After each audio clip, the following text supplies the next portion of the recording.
지금 보시는 화면은 리플 홈페이지에 XRP 2022년도 1분기 시장 보고서에 나와 있는 화면입니다. 여기 중요한 글귀가 하나 나와요. NFT 공간의 XRP 원장. 출시 이후 리플은 게임, 메타버스, 엔터테인먼트, 예술 전반에 걸쳐 XRP 원장의 NFT 프로젝트에 대해 4,000명이 넘는 지원자를 받습니다. 자, 리플에서 NFT 본격적으로 확장을 한다. NFT와 메타버스는 사실 같은 의미이다. 블록체인을 가지고 NFT를 발행을 하죠. 리플의 XRP 원장을 가지고 계속 발행을 하겠다는 부분이죠. 가치가 없는 디지털 자산을 가치가 있는 민팅으로서 화폐를 찍어내는 것과 같은 작업을 하는 부분이죠. 결국 실물 경제, 어제와 오늘 자세하게 연준의 통화 시스템과 현존 중앙은행들에 대한 화폐 시스템의 거의 종착지에 다 왔다. 인류는 다음 세상, 그 금융 기득권은 다음 세상을 준비해야 된다. 실물 경제에서 바로 메타로 이동한다. 메타로 이동하면서 NFT라고 하는 디지털 자산을 옮겨온다. 이거를 STO라고 하는 잘게 썰어서 계속해서 유동성을 활성화하게 만들었으며 블록체인과 암호화폐와 CBDC와 그리고 이 한가운데 중심에 있는 혈관 역할을 하는 스위프트 2.0 이 메타버스의 혈관의 중심을 있게 하는 바로 XRP입니다. 그 의미를 뜻하는 바가 이 한 장에 다 담겨 있습니다. 시황을 한번 보고 가죠. 비트코인이 일주일 기준 6.69 하락했어요. 이더가 5.14, BNB가 5.21, XRP가 3.81, 솔라나가 13.84, 까르다노가 에이다가 4.14, 자, 테라가 루나가 12.51, 아발란체 9.63, 도지가 5.80 다 하락했습니다. 자, 시바이누가 10.30, 랩 비트코인이 6.68 같이 움직이니까요. 얘는 자, 폴리곤이 7.34. 자, 플러스 나온 게 거의 없습니다. 이슈가 있는 걸 제외하고는 거의 다 하락을 했죠. 같이 봐야 될 게 뭐죠? 크립토 전체 마켓 시가총액이 지금 많이 줄었다. 많이 줄었다. 어디서 많이 최근에 보고 있는 그림이에요. 연준을 그리고 우크라이나를 그리고 팬데믹을 중국의 상하이 봉쇄와 물가와 이런 모든 부분들이 연관돼서 움직인다. 사실 중심에 연준 그리고 매크로의 기타 이슈가 있는 겁니다. 자, 그래서 보면 좀 나스닥이 고점 대비 24% 가까이 빠졌다. 많이 빠지면 반등도 나온다. 물론 더 빠지고 조정받고 기간 조정을 거칠 수도 있겠죠. 허나 많이 빠졌기 때문에 돌아 나오는 부분도 충분히 기대해 볼 수 있다. 자, 그리고 이것과 더불어서 달러 인덱스도 상당히 고점이다.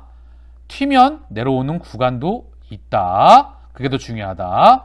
그 다음에 미 국채 10년도 많이 1년 동안 튀었다. 최근에는 슈팅이 나왔다. 그러면 가라앉을 때도 온다. 지금 굉장히 극단적인 공포가 강해요. 대부분의 모든 시장에. 그렇기 때문에 한눈에 지금 자산 시장을 보여드리는 겁니다. 자, 코인리스에 최근에 나왔던 리플, XRP의 이슈들을 같이 한번 보죠. 파인더, 리플 미색 소송 패소 시 12월 달에 0.68달러 하회 전망한다. 승소 시에는 연내 2.55달러에 도달할 거라고 전망했다. 호주의 금융기술업체인 파인더가 참고만 했었으면 좋겠다. 당연히 승소를 하게 되면 그동안 억눌려 있었기 때문에 반등이 나오겠죠. 패소를 하게 되면 당연히 더 떨어지겠죠. 그러나 이 패소는 제가 항상 언급드리죠. 이 또한 이 뒤에 인프라를 까는 세력들을 본다면 지나가는 그림이며 이것 또한 이유가 있겠죠. 시간과 그리고 제도와 명분 그리고 개인들의 물량과 여러 가지 이유가 있을 거라 생각을 합니다. 결국은 제가 항상 언급드려요. 미래를 만들어가는 세력이 전 세계 혈관을 인프라를 공사 중이다. 고로 이 섹과의 소송은 큰 그림에서 지나가는 부분이다. 섹 위에 있는 기득권이 판을 짜고 있다. 그래서 제가 지나가는 그림이다라고 언급드리는 부분이에요. 리플 공동 창업자 크리스 나슨이 캘리포니아는 암호화폐의 글로벌 허브로 부상할 것이라며 기대했다. 리플 본사가 있는 곳이죠. 자, 이제 이사 이야기가 나오고 있죠. 확장을 해서, 그리고 NFT 그리고 개발자에 대한 채용과 앞으로 확장이 계속해서 이루어집니다. 캘리포니아 주지사 게빈 뉴섬은 관련 행정명령을 발표 규제 및 소비자 보호를 위한 로드맵 제시를 요구한 바 있다. 리플 셋과의 소송. 이더리움은 증권 아니야, 힘먼 매물 공개해야. 소송 지원 목적이 뚜렷하죠. 브래드 갈링하우스는 셋과의 소송 연내 마무리될 수도 있어. 질질 끌고 있죠. 제도와 규제와 틀을 마련하기 위한 그런 시간입니다. 자, 코인니스 일요일 주요 뉴스 브리핑 5월 1일자인데요. 여기서 잠깐 참고사항으로서 워렌 버핏 비트코인 아무같이 창출 못한다. 25달러에 다 줘도 안 사. 찰리 밍거 비트코인 가치 붕괴될 가능성 상당히 크다. 이런 말은 걸러야 됩니다. 이런 기사에 대해서. 이 뒤에 특히 버핏 같은 사람은 미래를 만드는 사람이죠. 간접적으로 이미 암호화폐와 비트코인과 이런 시스템의 카드와 이런 인프라에 이미 간접적으로 투자가 되어 있다. 예전에 손정희 회장도 암호화폐 투자했다가 잘못했다라고 기사에 많이 나왔죠. 레이 달리오도 투자 대상이 아니다라고 말했지만 결국 투자를 하고 있으며, 이 시스템은 인지를 했다면 이 언론에 나오는 부분을 상당 부분 필터링 하셔야 됩니다. 그 필터링을 기르는 힘이 분석과 연구에서 나온다. 끊임없는 퍼즐을 맞추다 보면 판이 커지고 내 정보들이 다 조각조각 연결이 되는 그 시점에 바로 그 이면에 통찰력이 보이게 됩니다. 인도 재무장관 CBDC 사업적 응용 방안 테스트 중. 자, 이런 이슈가 나오고 있고요. 자, 계속 셋과의 소송 이야기가 나오고 있습니다. 자, 그리고 중요한 이야기가 또 하나 나와요. 리플 NFT 크리에이터 펀드 지원 제작자 발표. 파나마의 중미 국간의 암호화폐 사용 규제 법안 승인. 그리고 여기에 보면 코인데스크에 따르면 파나마 입법부가 중미 국간의 암호화폐 사용을 규제하는 법안을 승인했다.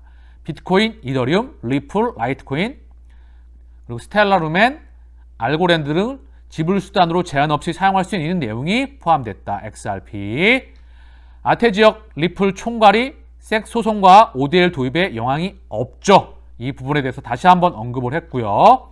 리플 CTO 데이비드 슈워츠, 모든 합의 알고리즘은 완벽하지 않다. 오늘날 기술 시스템은 모두 낡았다. 블록체인이 대안이다. 데이비드 슈워츠가 암호화폐 대규모 보급은 반드시 올 수밖에 없다. 그래서 암호화폐 보급하는 더 이상 가정이 아닌 시점의 문제다. 이미 와 있습니다. 그는 이날 리플은 누구나 쉽고 빠르게 저렴하게 국경 간 결제 혹은 해외 송금이 가능하도록 개발된 시스템이다.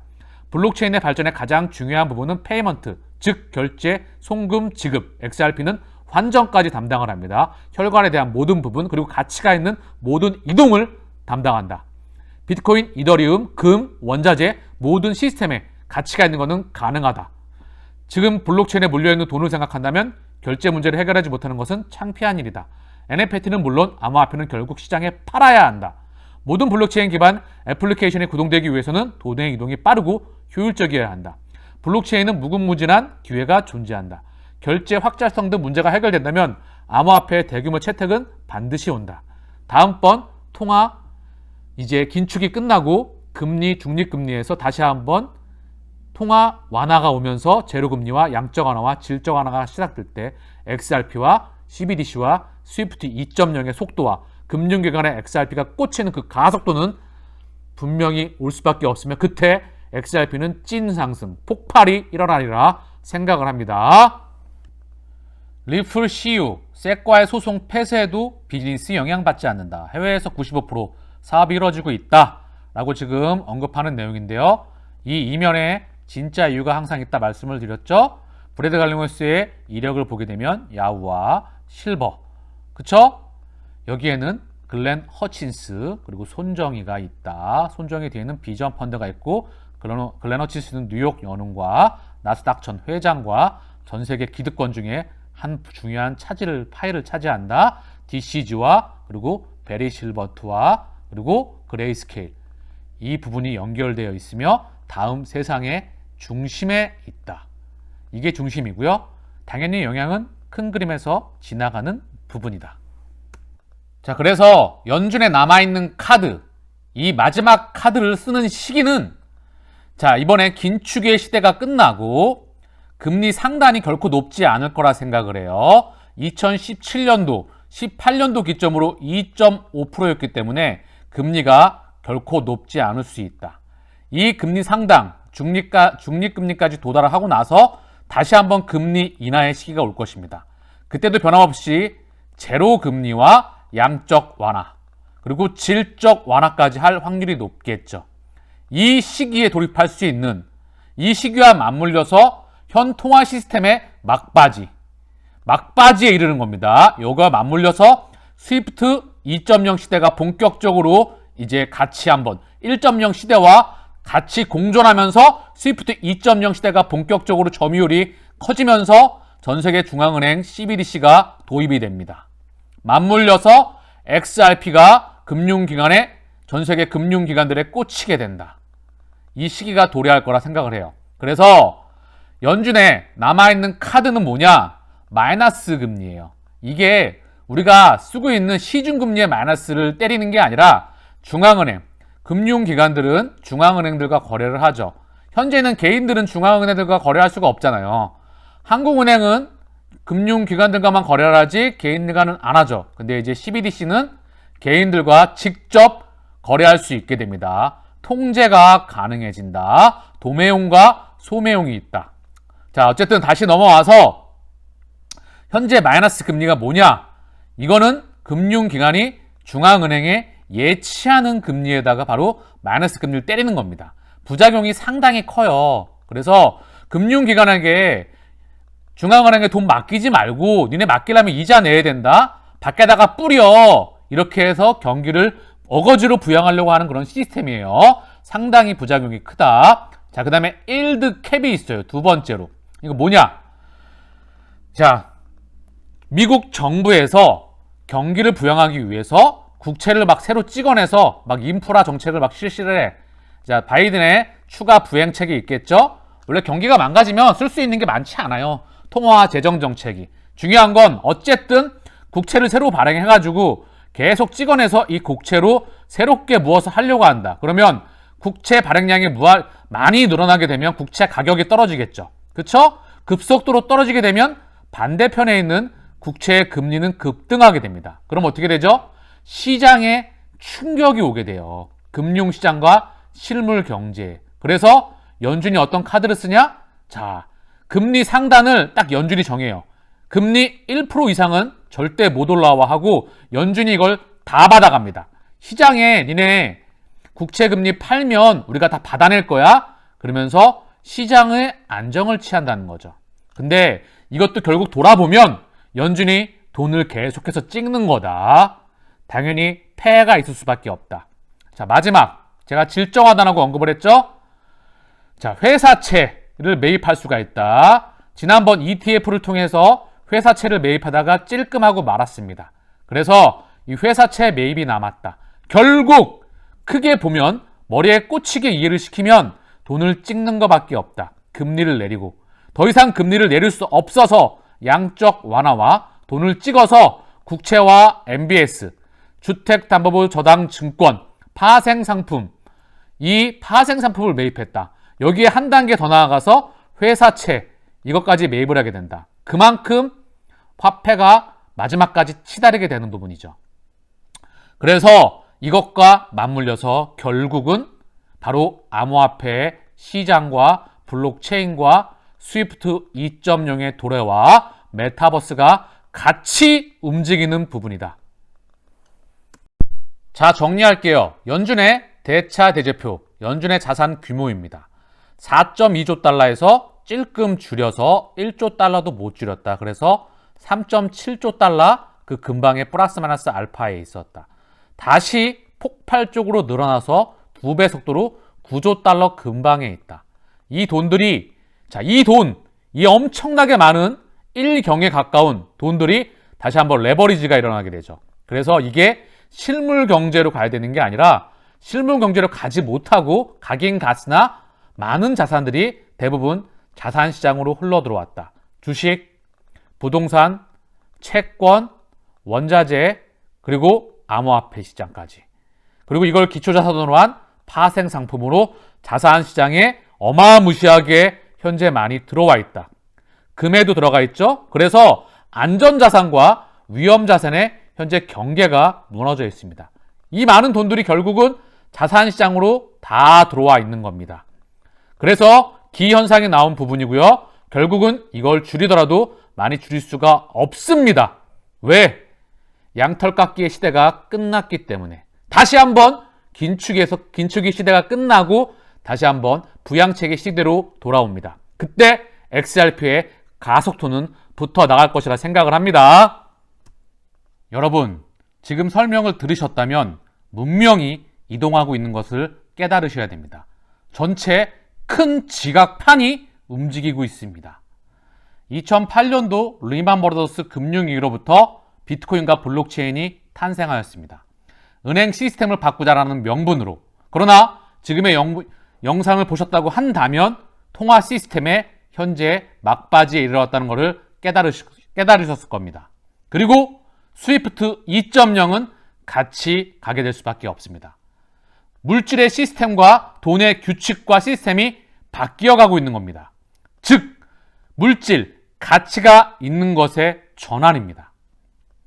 문명의 이동, 네 번째 4차 산업혁명의 한가운데, 큰 퍼펙트 스톰의 한가운데 바로 있는 것이 XRP입니다. 가계, 월급쟁이, 기업, 회사, 정부, 정치 권력, 이 3대 주체의 가계, 기업, 정부 3대 주체의 금융기관, 은행을 중심으로 한 금융기관, 그동안에 세상을 이끌었던 4대 주체였죠.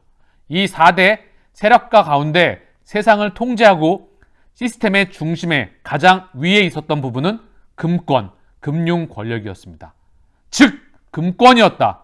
다음 금권의 혁명의 중심에 있는 것이 리플, XRP입니다.